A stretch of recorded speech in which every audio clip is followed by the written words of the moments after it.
বহু বছর আগের কথা। আরব সাগরের তপ্ত বালুকারাশির মাঝে গড়ে উঠেছিল এক প্রাচীন জনপদ।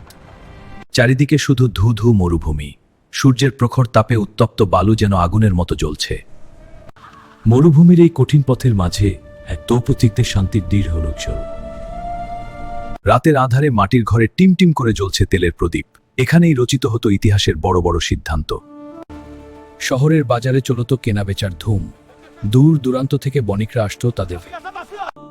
জ্ঞানী বৃদ্ধরা রাতের আকাশে তারার পানে চেয়ে আল্লাহর কুদরত নিয়ে চিন্তা করতেন। ইসলামের সেই বীর সেনানীরা সত্যের পথে ছিলেন অটল। তাদের সাহসিকতা আজও আমাদের অনুপ্রাণিত করে।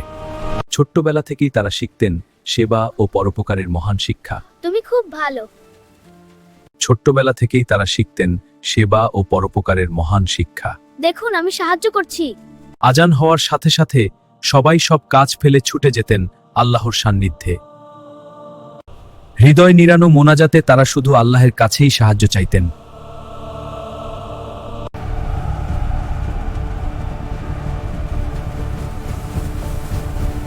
সত্যের পথে চলতে গিয়ে তাদের পাড়ি দিতে হতো হাজারো মাইলের তপ্ত পথ। এক ঢোক পানি ছিল তখন অনেক মূল্যবান নেয়ামত। তারা সবসময় আল্লাহর শুকর আদায় করতেন।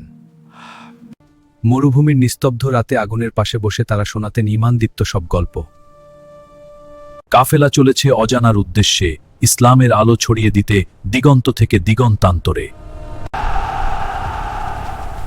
সেই সোনালী যুগের শিক্ষাই হল অন্ধকার থেকে আগামী প্রজন্মের কাছে এই গৌরবময় ইতিহাস পৌঁছে দেওয়াই আমাদের লক্ষ্য। হৃদয় নিংড়ানো মোনাজাতে তারা শুধু আল্লাহর কাছেই সাহায্য চাইতেন। দিন শেষ হয়, কিন্তু সত্যের আলো কখনো নিভে যায় না।